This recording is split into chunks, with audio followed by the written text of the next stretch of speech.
Além da Vida, um encontro semanal com a doutrina dos espíritos, codificada pelo ilustre pensador francês Allan Kardec. Um momento de meditação, um momento de reflexão, um momento de luz. Além da Vida, uma mensagem de esperança para um novo amanhecer. Todos os domingos, às 8h30 da manhã, aqui, na Rádio Londrina.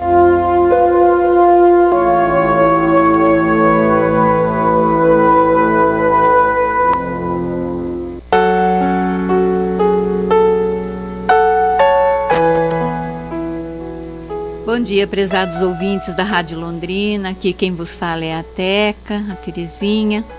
Mais uma vez aqui estamos com muita alegria, para mais um programa.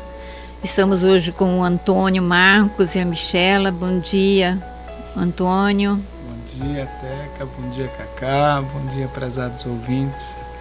Bom dia a todos. Muito feliz por estar aqui com vocês.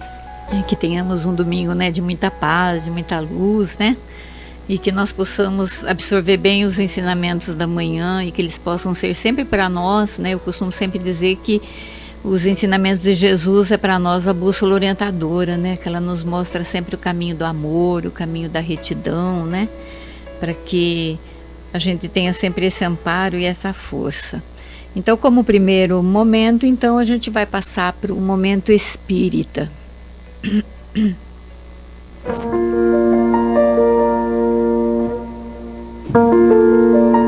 Nosso corpo é uma excelente máquina formada por equipamentos delicados que são comandados pelo espírito através do cérebro. É assim que as trilhões de células obedecem às ordens da mente.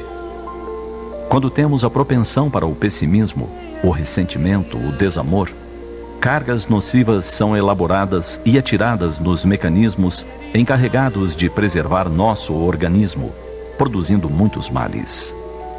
De igual maneira, as disposições otimistas e afetuosas produzem energias refazentes, que recuperam os desarranjos momentâneos dos órgãos que constituem nossa máquina fisiológica. Nosso corpo é um laboratório de gigantescas possibilidades, sempre suscetível de se desarranjar ou de se recompor, conforme as vibrações emitidas pela mente. A mente é uma espécie de centro de controle que envia mensagens para todos os pontos de nossa organização física. Baseados nisso, podemos dizer seguramente que possuímos em nós um médico interno que o espírito encarnado comanda, aguardando diretrizes para agir corretamente. Esse médico está sempre disposto a nos fazer retornar ao estado natural de saúde. Basta que acionemos os comandos específicos para isso. Quando esse médico é desconsiderado e deixa de atuar, é superado pelos fatores destrutivos, igualmente presentes na organização fisiológica, prontos à desgastante tarefa da doença com todas as suas complicações. Esse médico interior pode e deve ser orientado pelo pensamento seguro, pelas disposições do ânimo equilibrado, pela esperança de vitória, pela total confiança em Deus e na oração, que estimulam todas as células para o desempenho correto da finalidade que lhes diz respeito. Ficaremos livres de muitas doenças quando soubermos aproveitar essas imensas possibilidades que dormem em nós. Descobriremos os caminhos da autocura, do diálogo amistoso com o nosso corpo físico, não mais lutando contra ele, contra as dores, contra as suas vontades, mas sabendo escutá-lo e compreendendo suas reais necessidades.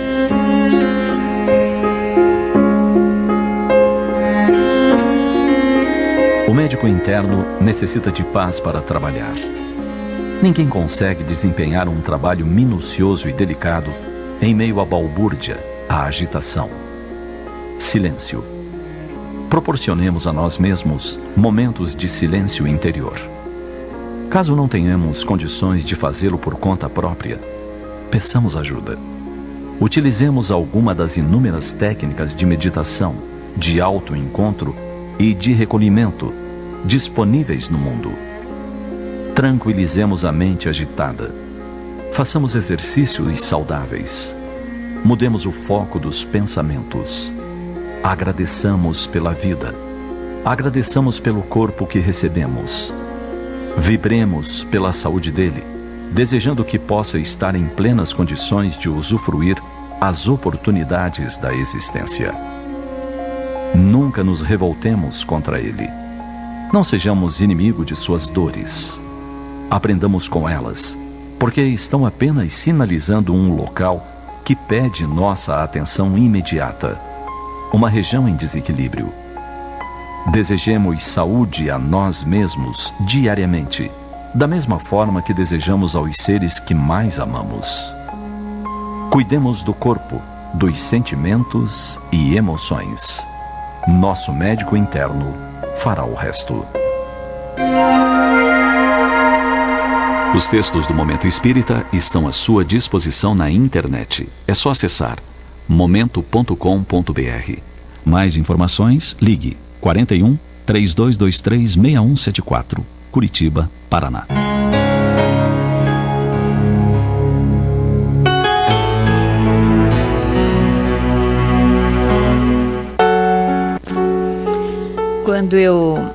Quando eu falei, chamei, né, fiz a chamada do Momento Espírita, eu esqueci de dizer o tema, né, o nome do tema, né, era o médico interno, né, por isso que ele estava falando desse médico, dessas doenças do corpo.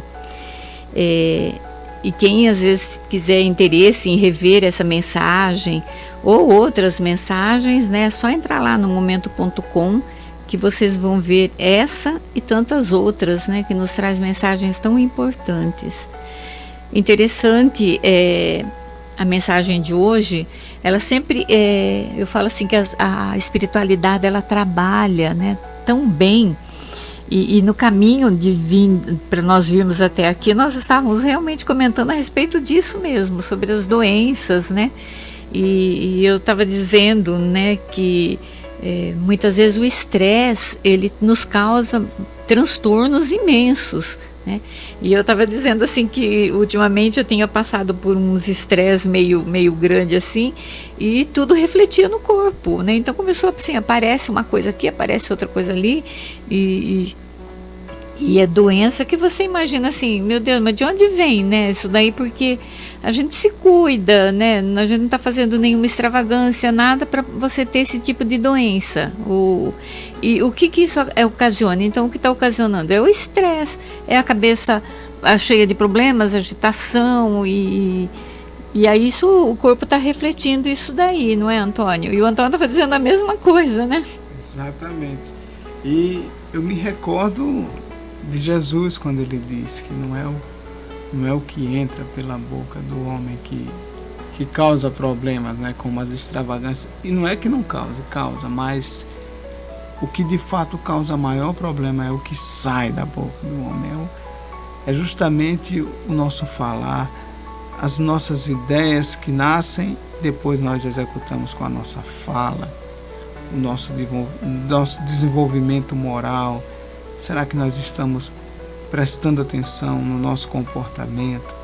Porque já temos tanta dificuldade em entender como funciona este corpo que nós estamos vendo aqui, que é visível. Imagina entender o espírito que está ligado à mente, aos pensamentos, aos nossos sentimentos, que nós não enxergamos e muitas vezes não prestamos atenção.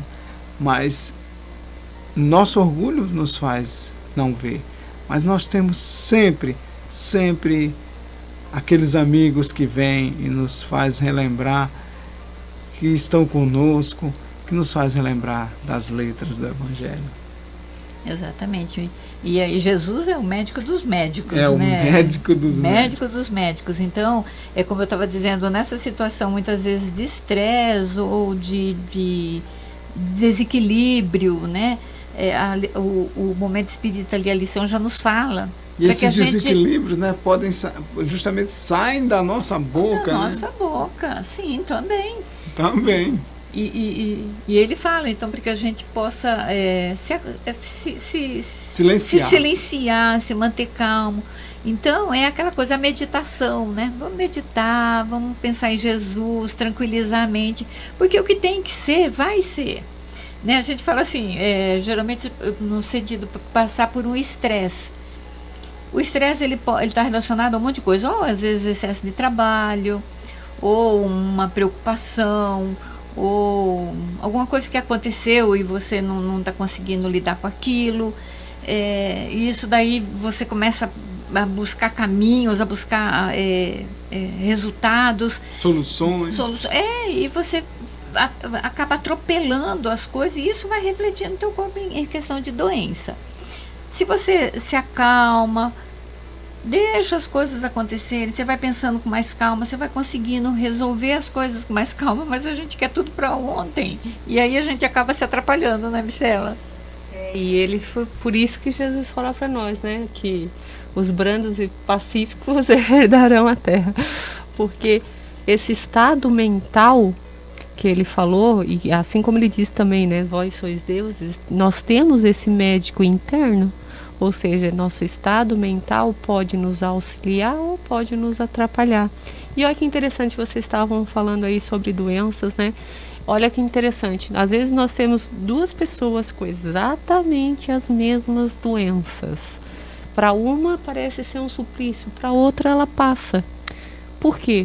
Porque esse médico interno, essa mentalização em Deus, essa segurança, essa calma que traz, enfrenta as situações mais difíceis de uma forma serena, porque Deus está em ti, e quando Deus está em ti, você não tem medo, você não tem receio, e você passa de uma forma tranquila muitas e muitas situações que seriam extremamente difíceis se tu não tivesse Deus contigo no coração e na mente, né?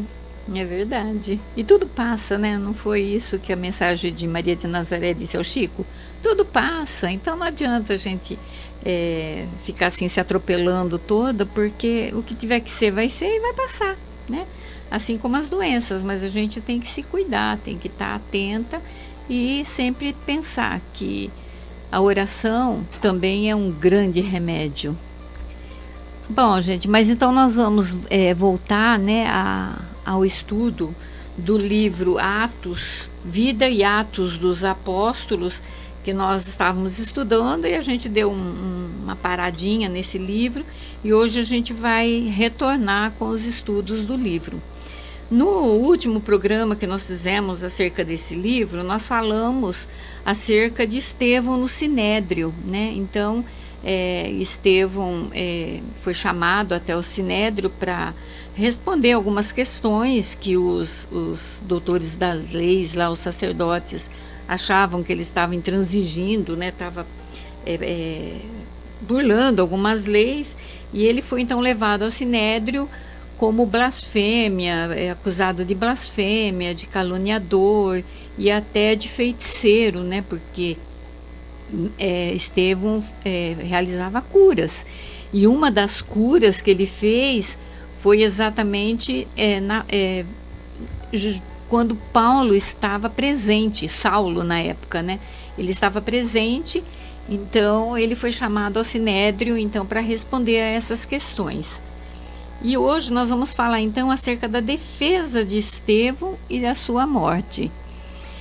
O texto, ele é bastante intenso, então a gente não vai ler, porque nós ocuparíamos todo o nosso tempo aqui só na leitura, né? Mas a gente vai deixar para vocês, então, fazer essa leitura em casa.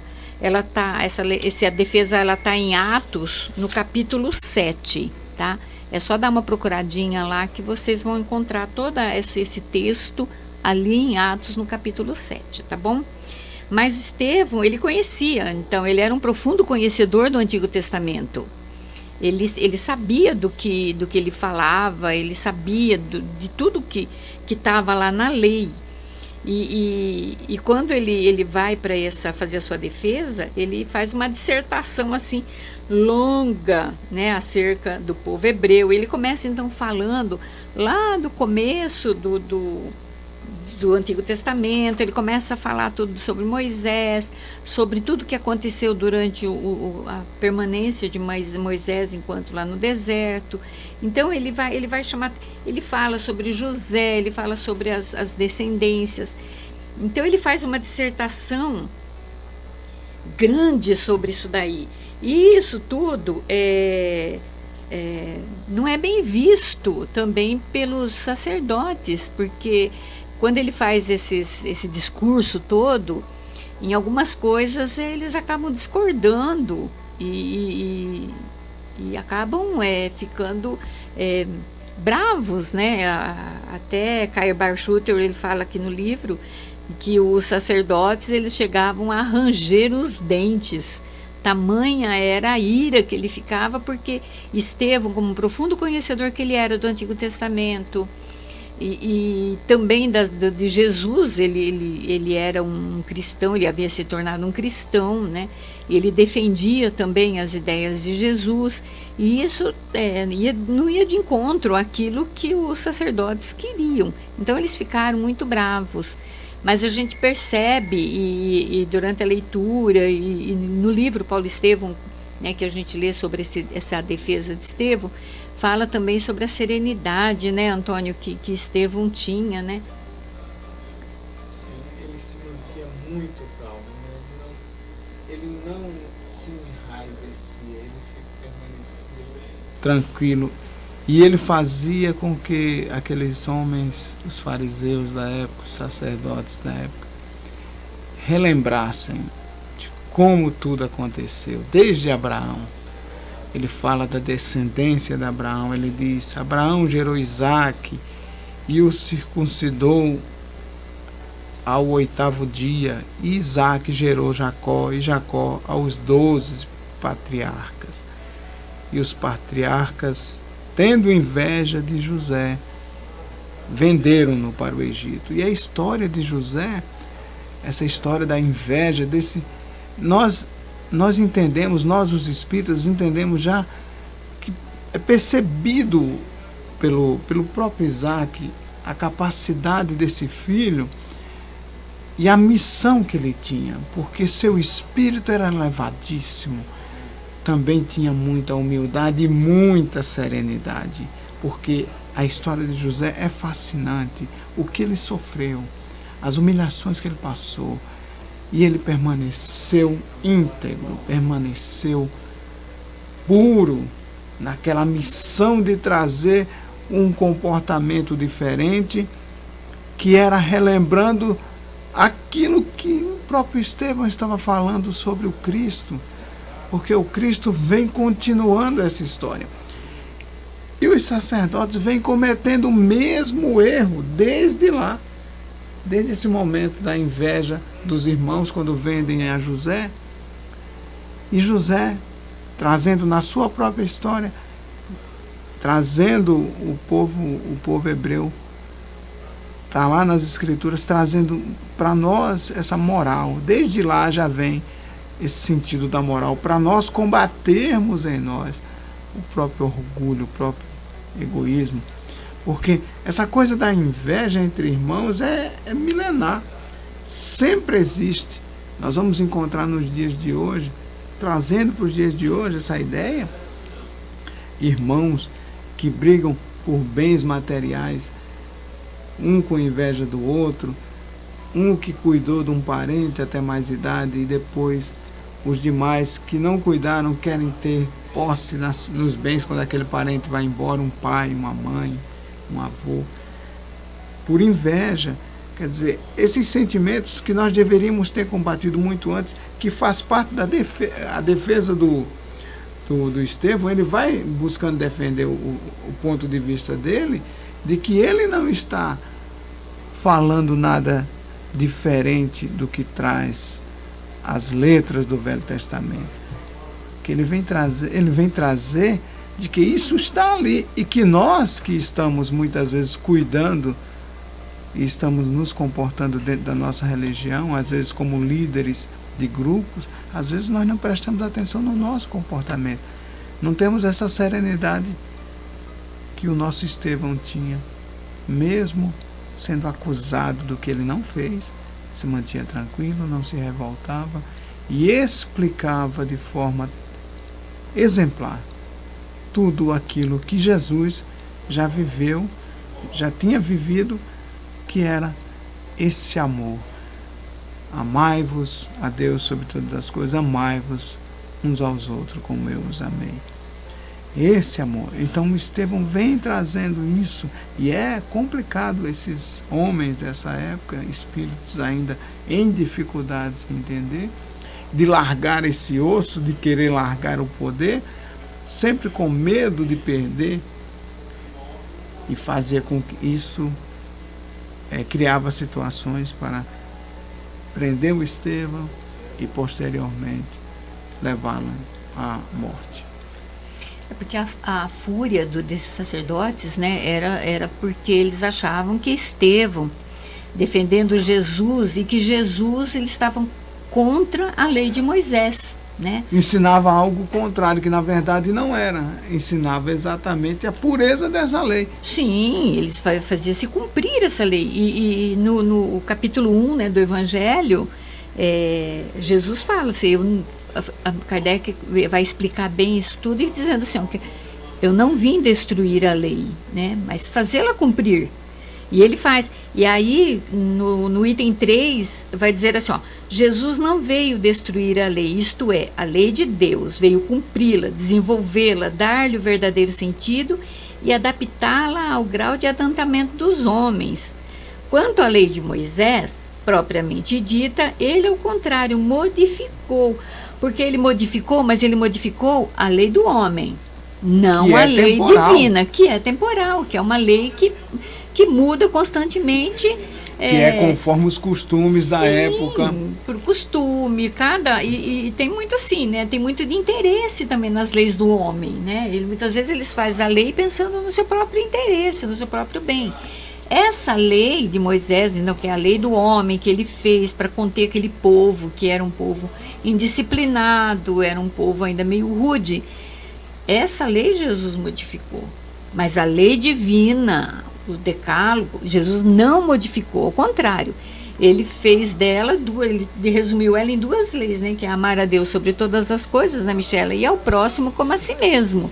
E aí ele fazia aí ali continha então toda a lei e todo profeta, né? E aí Estevão, quando ele mostrou que Cristo estava vivenciando as leis, né, mostrando o que realmente, como aplicá-las, o que é amar todas as pessoas, o que é não julgar, o que é, né, fazer o bem. Aí os sacerdotes, eles ficavam revoltados com aquilo ali, né? Tanto que Estevão ainda lembrou eles assim, né? Vocês, homens da lei, que julgam, que são os julgadores, né? Que era o Sinédrio, vocês hoje, assim como fizeram com Cristo, vocês não foram o 5º mandamento, vocês não fizeram, que é não matarás. Quer dizer, já estava lá em Moisés também, que vocês defendem como principal, além do Cristo, né, que não era o Cristo, mas lá atrás estava dito não matarás, e mataste o Cristo e agora mais um. Então tudo isso afligiu o orgulho, mas ao mesmo tempo que aflige o orgulho aos homens, vem muitas vezes a dor moral. E a dor moral, minha gente, é o início do reconhecimento do orgulho. É o início da nossa transformação. Porque quando a gente tem a dor moral, a gente duvida que aquele ato que a gente fez realmente era o certo. E aí a gente começa a repensar. Repensar nas nossas atitudes. É claro que a gente não consegue mudar o leite já derramado ou o copo já quebrado, mas dá para aqui para frente mudar as nossas atitudes. Então cada atitude do Estevão, mesmo ele sabendo que ele não mudaria os homens do Sinédrio naquele momento.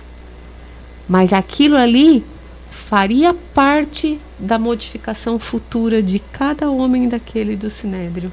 Não é isso, Teca? Pois é. E Carbacho Útil, ele vem explicar bem isso, né, quando ele vai fazer o comentário acerca da defesa, e ele vai falar exatamente isso que a Michela está falando.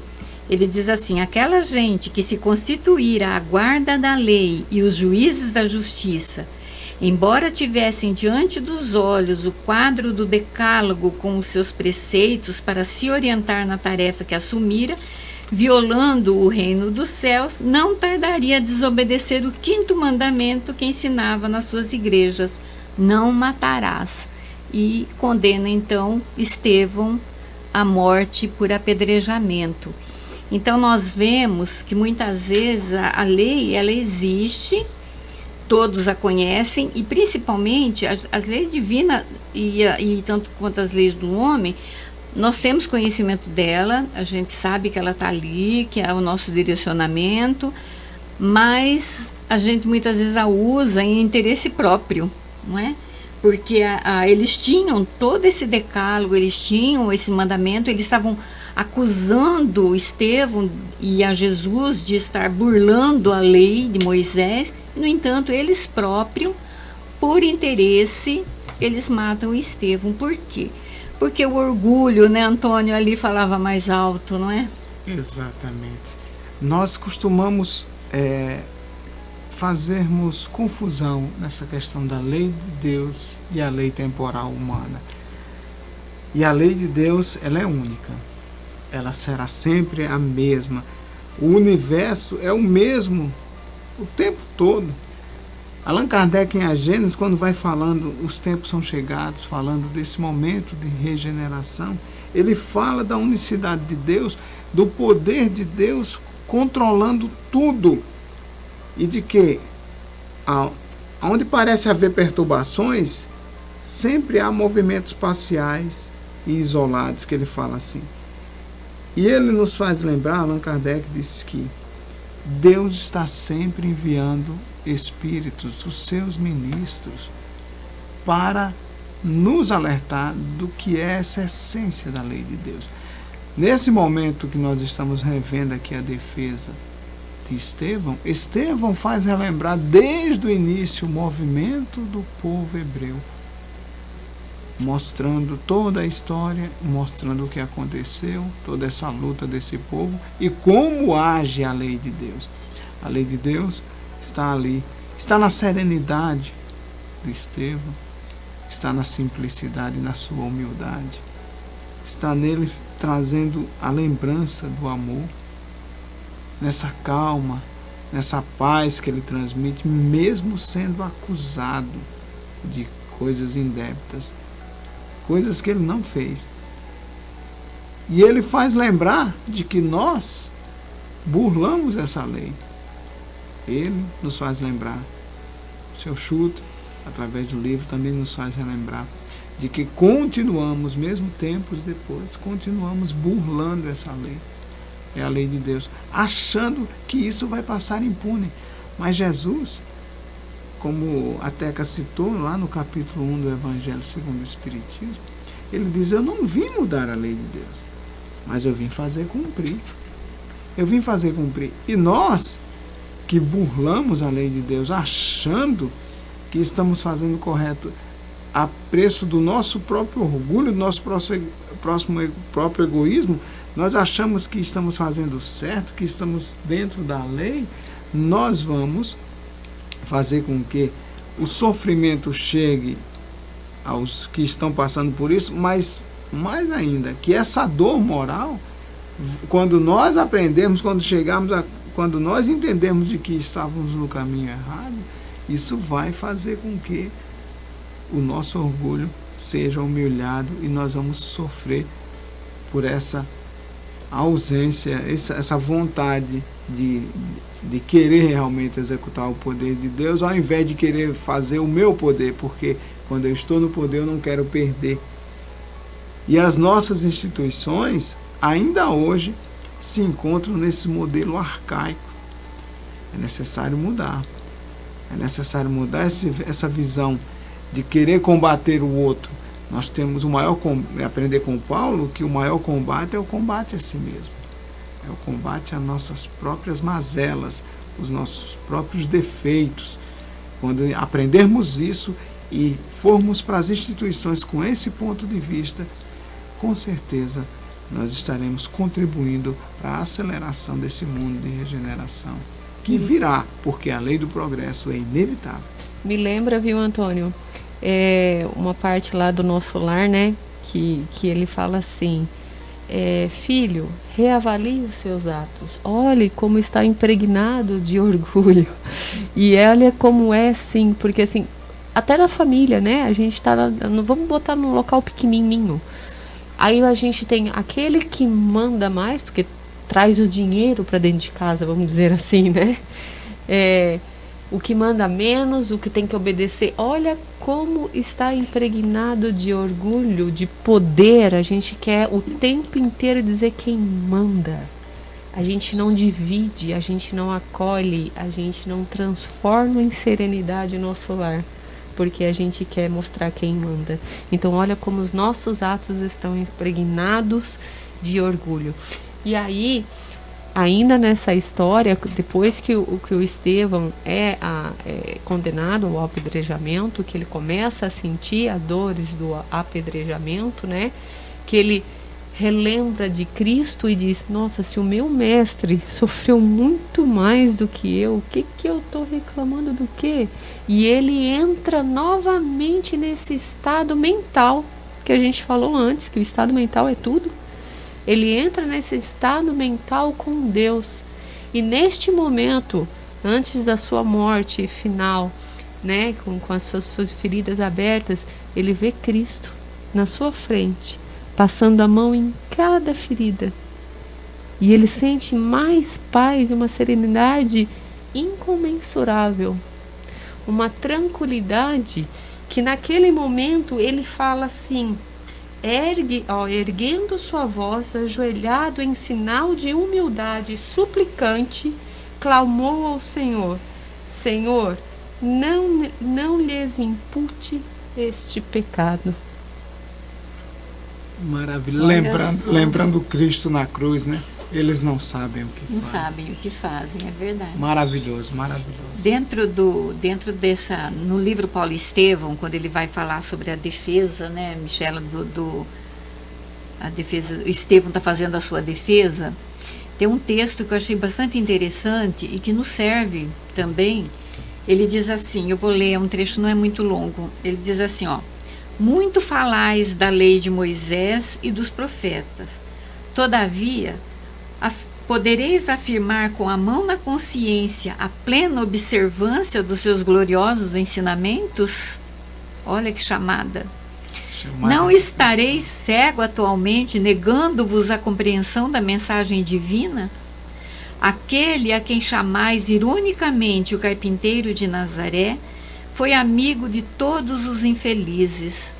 Sua pregação não se limitou a expor princípios filosóficos. Antes, pela exemplificação, renovou nossos hábitos, reformou as ideias mais elevadas com o selo do amor divino. Suas mãos nobilitaram o trabalho, pensaram úlceras, curaram leprosos, deram vista aos cegos. Seu coração repartiu-se entre todos os homens dentro do novo entendimento do amor que nos trouxe com o mais puro exemplo. Caso ignorais que a palavra de Deus tem ouvintes e praticantes, convém consultardes se não tendes sido meros ouvintes da lei, da maneira a não falsear o testemunho. Olha que coisa mais linda, eu achei muito lindo esse texto, porque muitas vezes a gente fala tanto das leis divinas, leis de Deus, mas nós também não somos meros ouvintes ou nós somos praticantes?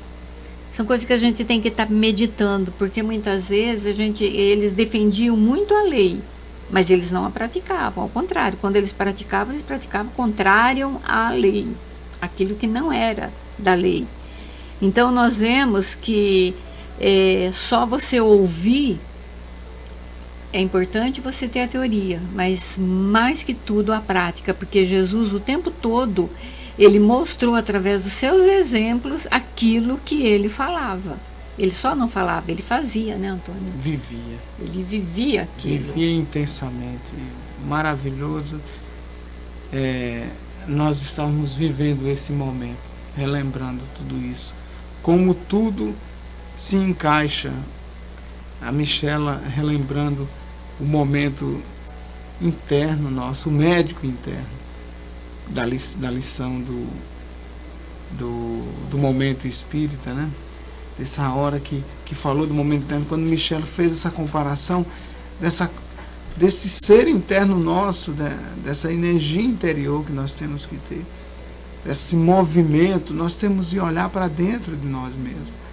Isso é de extrema urgência, nós temos de olhar para dentro de nós mesmos, para mudarmos a nossa vida e mudarmos também as situações que nós estamos vivendo nos dias de hoje. Porque nessa lição aqui, ela começa no micro, porque a gente vai lembrando aqui de José, esses personagens fantásticos. Depois de José, nós vamos lembrar de Moisés.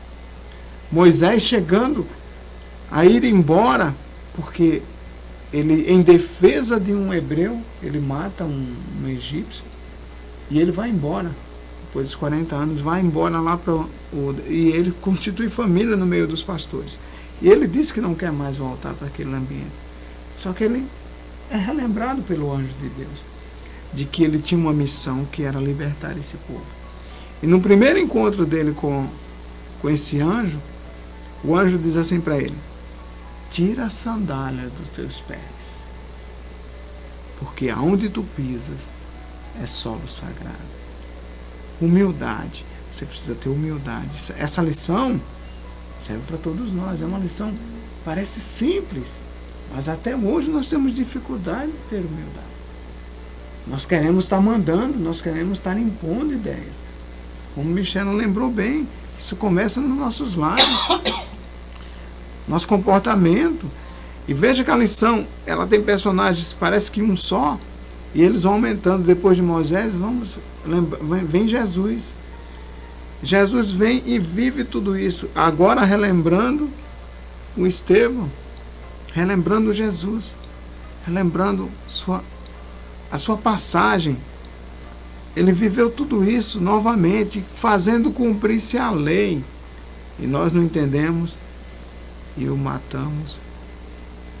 Mas ele ressuscita, provando a imortalidade da alma. Além de provar a imortalidade, ele prova a oportunidade de um recomeço todos os dias. Todos os dias. E assim é que após toda essa situação de Estevão, que Saulo, que foi que mandou matá-lo, né, e apredejar, moralmente ele começa a repensar em tudo. Exatamente. Até que depois, e o orgulho naquele momento faz com que ele queira ainda perseguir os cristãos, porque aquilo ali doeu tanto nele, aquela moral, matar Estevão, e aquela serenidade de Estevão, e saber que ele é irmão da sua mulher tão amada, aquilo doeu tanto nele, que ele se afastou daquela dor, entre aspas, botou o orgulho falando mais alto e disse: quer saber, eu vou matar tudo quanto é cristão, e saiu perseguindo, né? Até que depois, nas portas de Damasco, ele vê Cristo e ele muda de Saulo, né, para Paulo, e se transforma aí nesse ícone que foi, né? Então, assim, mostra para nós, todos esses exemplos, gente, mostra para nós a oportunidade que temos todos os minutos, todas as horas, todos os dias, de mudar. Isso tudo que a gente está falando, que o Antônio falou, que a Teca falou, né, colocar aí a leitura ali que foi maravilhosa da Teca ali do Paulo Estevam, que eu nem lembrava, de colocar a mão na mente, de ver se eu estou atuando ou se eu estou sendo só ouvinte. Dali para trás foi. Qual o meu testemunho nisso? Qual o meu testemunho? Mas eu posso fazer isso todo dia. Então, assim, esqueça o passado. Esqueça os erros de ontem, assim como eu errei, aqueles que erraram comigo, esqueça. Perdoe. Isso é o importante, porque você se renova. Você se dá a oportunidade de passar a ser o praticante e não mais o ouvinte. Você se dá a oportunidade de viver Cristo e mudar tudo em volta da sua vida, até as suas doenças, como a gente viu agora, nosso estado, né? Nosso médico interior. É a oportunidade. E se eu não fiz hoje, tente amanhã. Mas não sempre se olhe, como diz Santo Agostinho, né? Revise o seu dia e veja o que tu pode melhorar amanhã, um passo por vez, mas faça, porque esse é o ensinamento de Jesus há 2000 anos para nós. É interessante a gente ver assim a confiança, né, a fé de Estevão. E um dos tópicos, né, da condenação dele era de que ele era um feiticeiro, né, exatamente porque ele curou, né, aquela jovem, né, isso, que era muda. Olha só que interessante. E no livro Paulo Estevão também tem um texto muito interessante que ele diz assim, que ele pergunta, né, ao inquisidor dele, que na época era o Saulo de Tarso, e ele pergunta assim, mas de que me acusam nesse particular? Aí ele fala, eu mesmo vi você curar uma jovem muda, né, no dia de sábado. Olha só, quer dizer, porque era sábado, não podia se fazer o bem, hein? Então, aí ele falou, aí ele começa a dissertar e ele diz assim, e contudo o judaísmo, numa parte lá ele diz assim, e contudo o judaísmo está cheio desses fatos que julgais não compreender, em virtude de que sortilégio conseguiu Moisés fazer jorrar de uma rocha a fonte de água viva. Quer dizer, para o Estevão, aquela cura era motivo de feitiçaria, era para o Saulo, né? Não, para Estevão. Aquilo lá era bruxaria. Agora, no caso da lei, para eles, para os sacerdotes, o fato de Moisés ter feito aquele, entre aspas, milagre, né? Aquilo lá não era nada, não tinha nenhum efeito. Aí ele continua dizendo assim, com que feitiçaria o povo eleito viu abrirem-lhe as ondas revoltas do mar para a necessária fuga do cativeiro? Como que talismã presumiu Josué atrasar a marcha do sol? Não vedes em tudo isso os recursos da providência divina? De nós nada temos, e todavia, no cumprimento do nosso dever, tudo devemos esperar da divina misericórdia. Nós vemos então que Estevão, ele era um grande médium, e ele podia realizar essas curas. Só que, na visão dos sacerdotes do judaísmo, aquilo lá era bruxaria. Mas tudo aquilo que aconteceu com Moisés, aquilo lá então era atribuído milagres sem nenhuma... E a gente sabia que Moisés também era um médium, né? Era um médium potencial. Excelente. Nossa, médium. Ele fez coisas assim maravilhosas para provar, para mostrar para aquele povo que Deus era mais, que Deus é maior. E Estevão também procurou fazer isso daí durante a sua defesa, mostrando também que Jesus também tinha seu mérito, que Jesus era um ser diferenciado, que ele confiava e acreditava, e era por conta até dessa confiança que ele tinha tanta serenidade no olhar. Eu fico me imaginando, Antônio e Michela, eu fico assim me imaginando, eu ali, né, presenciando essa cena, né, Estevão lá, Paulo inquirindo e os outros sacerdotes, e eu vendo Estevão com aquela tranquilidade, aquela serenidade, falando de tudo isso, né? Mostrando, chamando aquele povo à razão, mostrando através de fatos da história que o comportamento deles estava equivocado, que não era daquela forma. Tudo aquilo que eles ocupavam estava dentro de tudo aquilo que aconteceu na história. Então eu fico imaginando assim, que confiança era aquela, que Que fé, que força tinha aquele homem, né? Para suportar, para passar por tudo aquilo e responder a todas aquelas questões com tanta convicção, né, Antônio? É uma coisa assim que a gente começa a pensar assim, meu Deus, mas eu diante de tudo isso sou um grãozinho de areia. São enviados de Deus, né? São homens inspirados, encarnados aqui, que vieram para dar o exemplo e ao mesmo tempo nos ensinar como nos comportar dentro dessa lei máxima que é a lei de amor. E lembrar que nós também chegaremos lá. Seremos iguais a eles. Seremos um dia exemplo também. Porque todos nós temos essa capacidade. Vós sois deuses, Jesus falou. Se tivesse a fé do tamanho de um grão de mostarda, moverias até as montanhas. Exatamente. No livro Calma, escrito por Francisco Cândido Xavier e do Espírito Emmanuel, tem um texto muito interessante que ele diz assim, ó, ninguém possui uma serenidade que não construiu. Olha que interessante. Tudo é construído. É construção, serenidade, é construção, né? Trabalho árduo. É um trabalho árduo. Nós ainda somos muito afoitos, né? A gente quer fazer as coisas, né? Mostrar, provar. E Estevão não, ele dentro daquela calma, daquela serenidade, ele foi se colocando na razão. E aí ele continua nesse texto dizendo assim, ó, a serenidade não é uma aquisição espiritual que se faça em toque de mágica, e sim através do trabalho, muitas vezes duro e áspero, da paciência em ação. É essa paciência que nós não temos.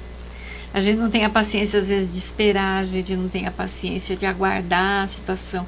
A gente é afoito, a gente quer a coisa para ontem, e a gente quer assim que tudo acontece assim, como ele diz aqui, não passe de mágica, e a coisa não acontece assim, né, Não Antônio? é paciência acomodada. Não, é ação. É ação, é o que ele fala aqui, olha, é uma aquisição espiritual que se faz em toque de mágica, mas através de um trabalho, né? É aquilo que você me mostrou no caminho de casa, no caminho para vir para cá, aquelas 4 ações, né, que eu não me lembro, era trabalho, esquece, perdoa e ama.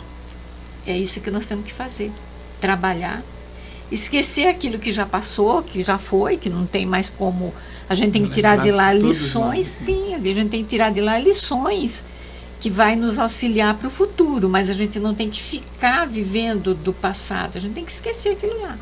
E o trabalho, gente, o trabalho é uma coisa assim que, por mais que a gente pense que não há necessidade, mas há. Nós temos que trabalhar, e o trabalho não estou falando só um trabalho braçal, não, é o trabalho de construção, de reconstrução, um trabalho que nós temos de modificação, de renovação. Eu me lembro que no domingo passado, que era Páscoa, né, foi o Miguel e o Antônio estiveram aqui, e eles falaram muito de renovação. Então esse trabalho de renovação, né, Antônio, ele tem que ser diário, ele tem que ser construído todos os dias. Exatamente, todos os dias. A Michela tem alguma coisa a acrescentar, né, Michela? Me lembro uma história que era um servidor do senhor, né? E ele tinha acho que 14, 15 crianças abaixo dele, que ele tinha que alimentar, então não sobrava nada, nem recurso, nem muito dinheiro para dar comida, para tudo mais, né? Mas ele queria ser um servidor do senhor, ele não sabia o que fazer. Ele disse, então eu vou, já que eu não tenho dinheiro para auxiliar ninguém, não consigo fazer nenhum tipo de caridade física, não consigo fazer nada disso, deixa eu tentar pelo menos matar o mal que há em mim. Então, às vezes ele via um buraco no chão, ele ia lá, tapava, para que ninguém passasse por ali, tropeçasse, caísse. Ele via alguma coisa errada, ele ia lá, arrumava, para que ninguém se machucasse. E o tempo inteiro ele foi. Quando ele morreu, ele foi recebido por anjos, né? E ele assim, nossa, mas eu não consegui ajudar ninguém, não tinha dinheiro nem para me sustentar minha família, quanto mais, como que eu posso ser tratado assim? E eles falaram assim, bem-vindo você está sendo tratado assim porque você conseguiu combater o mal que estava em você e transformou em bem.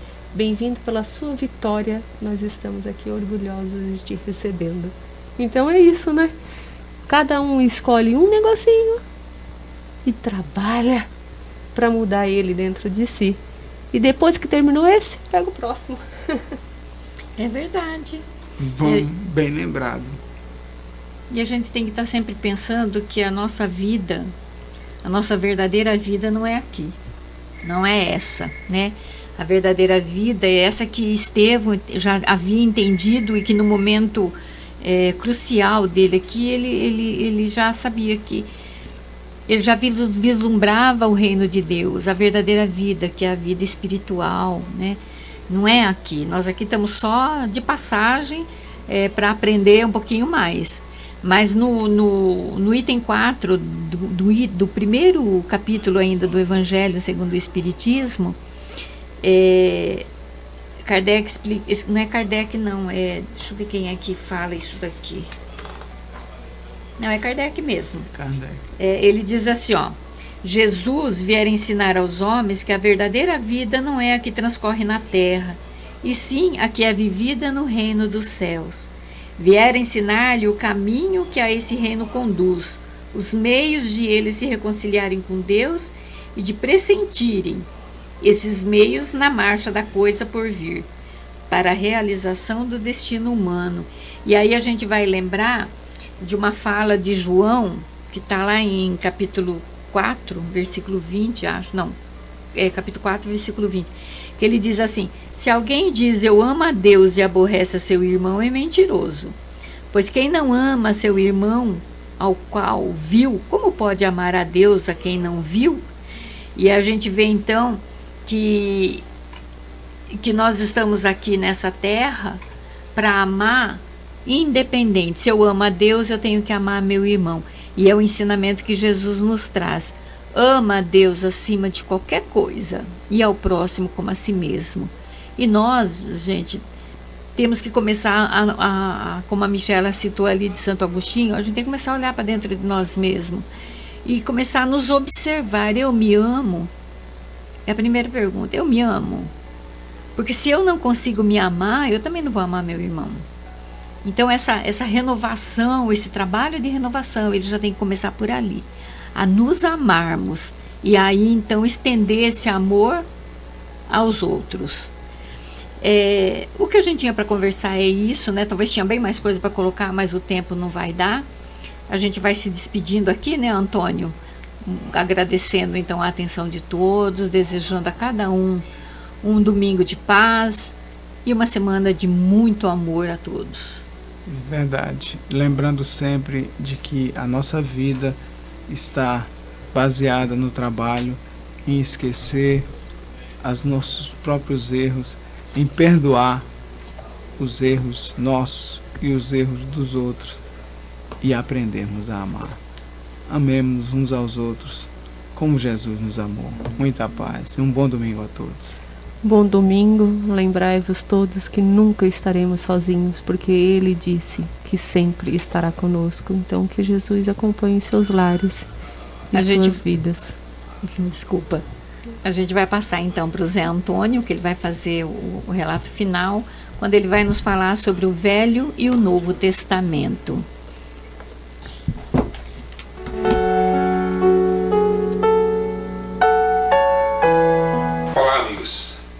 Hoje nós vamos falar um pouco sobre o Velho e o Novo Testamento.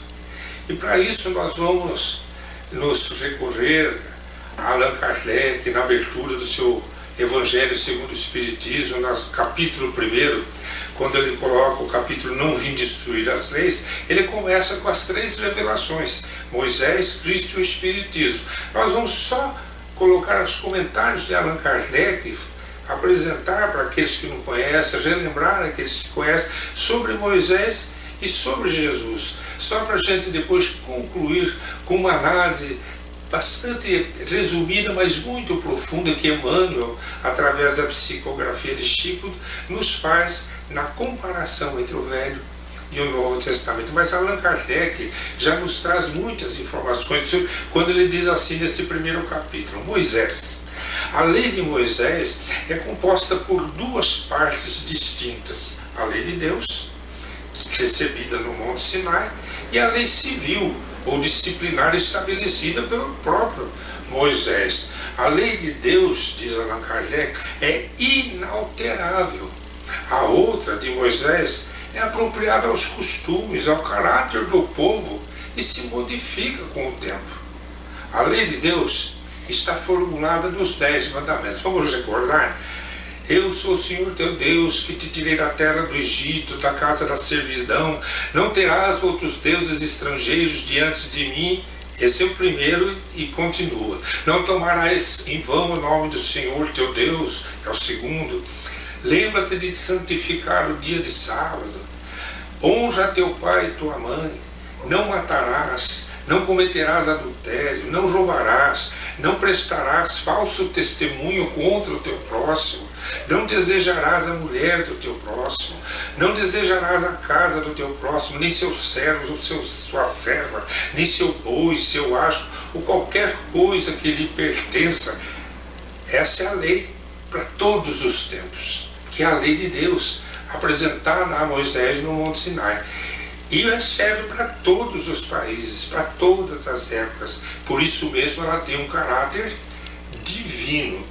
Todas as outras leis são estabelecidas por Moisés, que se via obrigado a conter, pelo temor, um povo naturalmente turbulento e indisciplinado, no qual tinha de combater os abusos, preconceitos enraizados adquiridos durante a época dos hebreus de escravidão no Egito. Já Jesus não veio destruir a lei de Deus, ele veio cumpri-la. E cumprir, o verbo cumprir, que significa na sua tradução, um dos seus significados é desenvolver. É muito interessante isso. Se nós formos pesquisar o verbo cumprir, significa dar desenvolvimento a. É interessante, né? Quando a gente pensa em obrigação, cumprir é ser obrigado a fazer aquilo. Mas o verbo cumprir ele tem significados mais extensos, mais profundos. Dar desenvolvimento a. Então Allan Kardec diz assim: Jesus veio cumprir a lei de Deus, ou seja, desenvolvê-la, dar-lhe seu sentido verdadeiro e apropriá-la ao grau de adiantamento dos homens. É por isso que nós encontramos nessas leis os princípios dos deveres para com Deus, para com o próximo, que constituem a base da doutrina de Jesus. Quanto às leis de Moisés, propriamente ditas, Jesus, ao contrário, ele modificou-as profundamente, tanto no conteúdo quanto na forma. Isso é Allan Kardec analisando as leis de Moisés. Jesus combateu constantemente os abusos das práticas exteriores, as falsas interpretações, e não podia ter dado uma reforma mais radical do que reduzir as leis de Moisés dessas simples e profundas palavras: amar a Deus sobre todas as coisas e ao próximo como a ti mesmo. E acrescentando: aí está a lei e todos os profetas. Então nós vamos apresentar agora a mensagem de Emmanuel, fazendo uma breve, mas iluminada comparação entre o Velho e o Novo Testamento, quer dizer, entre Moisés e Jesus. Isso ele faz no livro Coletânea do Além, que então psicografado através de Chico. Então diz assim Emmanuel: entre o Velho e o Novo Testamento encontram-se diferenças profundas e singulares, que se revelam muitas vezes como fortes contrastes ao espírito observador, ao espírito ansioso pelas equações imediatas da experiência religiosa. E diz Emmanuel: o Velho Testamento é a revelação da lei. O Novo Testamento é a revelação do amor. O Velho Testamento consubstancia elevadas experiências dos homens de Deus, que procuravam a visão verdadeira do Pai, de sua casa, das infinitas maravilhas. O Novo Testamento representa a mensagem de Deus a todos os que o buscam no caminho do mundo.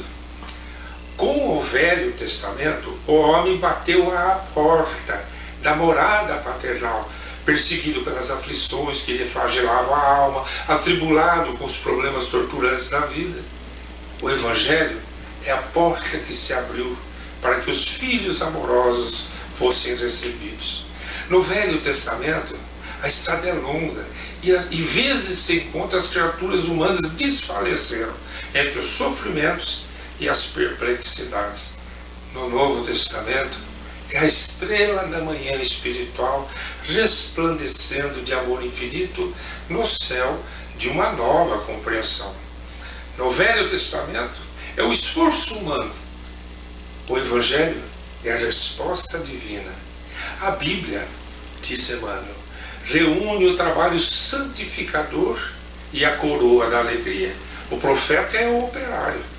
Jesus é o salário da revelação maior. Eis porque, como Cristo se estabeleceu o caminho depois da procura torturante, e é por esse caminho que a alma do homem se libertará da Babilônia do mal, que sempre lançou incêndio no mundo em todos os tempos. A Bíblia, desse modo, é o divino encontro dos filhos da terra com o seu Pai. Suas imagens são profundas e sagradas. De suas palavras, nenhuma se perderá. Um dia, no cimo do monte da redenção, os homens entregar-se-ão de braços abertos ao seu Salvador e a seu Mestre. E então, nessa hora sublime, resplandecerá para todas as consciências da terra a palavra de Deus. Emmanuel.